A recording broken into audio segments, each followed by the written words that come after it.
नर्मदेहर अमृतस्य मां नर्मदा पद परिक्रमा। आखिर मैया की परिक्रमा क्यों? नर्मदा जी की पद परिक्रमा क्यों? और नर्मदा जी की किसी भी प्रकार की परिक्रमा क्यों? यह शायद एक ऐसा विषय है जो हर एक उस व्यक्ति से पूछा गया है जो परिक्रमा में कहीं जाता है। मुझे लगता है कि जब हम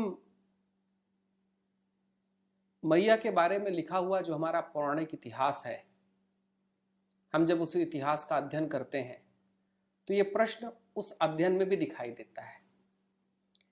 महत्वपूर्ण घटना है कि युधिष्ठिर बार बार पूछते हैं कि बताइए मैया का महत्व क्या और मैया की परिक्रमा क्या।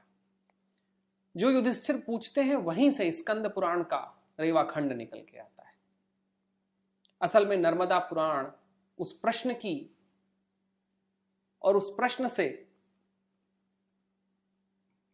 जननी है जहां से मैया का महात्मा निकल कर आता है।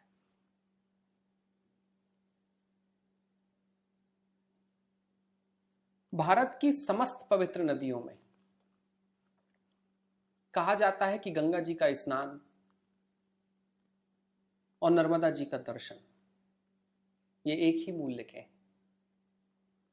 मां शंकरी अपने दर्शन करने वालों को वही परिणाम देती है, वही पुण्य देती है, वही भाग्य देती है, वही लक्ष्मी देती है, वही वैभव देती है, वही संस्कार देती है और वही धर्म का दान देती है जो दान कहीं मां गंगा में नहाने के बाद मिलता है। असल में मैया की परिक्रमा क्यों, इस विषय को जानने के लिए हमें मैया के गर्भ में स्थापित भारत के सनातन शास्त्र को छूना पड़ेगा। अगर हम भारत के सनातन शास्त्र को नहीं छू पाएंगे और उस शास्त्र के दर्शन का हम अध्ययन नहीं कर पाएंगे और जान नहीं पाएंगे तो मैया की पद परिक्रमा के विषय में और मैया की परिक्रमा क्यों, इस विषय में हम जीवन का दर्शन प्रस्तुत नहीं कर पाएंगे। जब मैया इस देश में अवतरित हुई थी, इस राष्ट्र की धरा को उन्होंने चुना था अवतरित होने के लिए। और महत्वपूर्ण घटना है कि जहां की नदियों को पवित्र माना गया वहीं पर पवित्र नदियों ने जन्म लिया। ऐसा नहीं है कि मैया कहीं और नहीं अवतरित हो सकती थी, लेकिन मैया के अवतरण के लिए वो समाज भी चाहिए था जो मैया की धर्म की छत्ता को, जो मैया की आध्यात्म की छत्ता को और जो मैया के प्रणव इतिहास को समझ पाता। उस राष्ट्र में मैया ने जन्म लिया।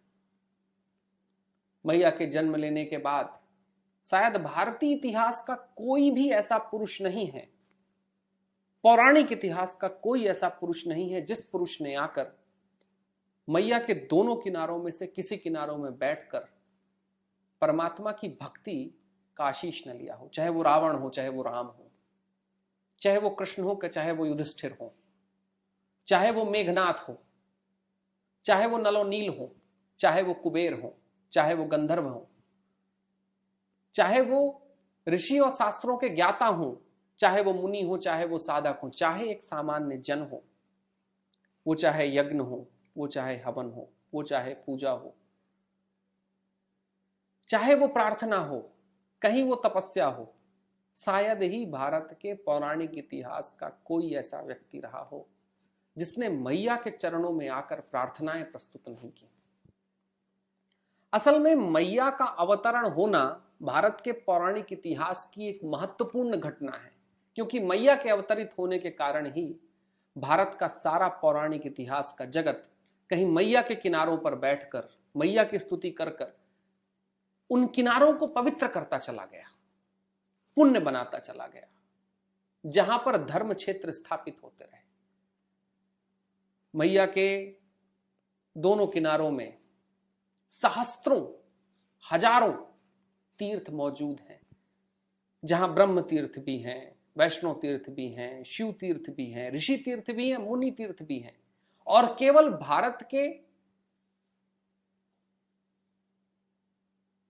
केवल तथाकथित उस समाज के नहीं है जिसका लेना देना कहीं सनातन पक्ष के साथ था। महत्वपूर्ण घटना है कि उन पक्षों का भी मैया के पास आना हुआ जिनका सनातन मूल्यों के प्रति कहीं कोई संस्कार नहीं था, लेकिन मैया ने उनको भी खींचा।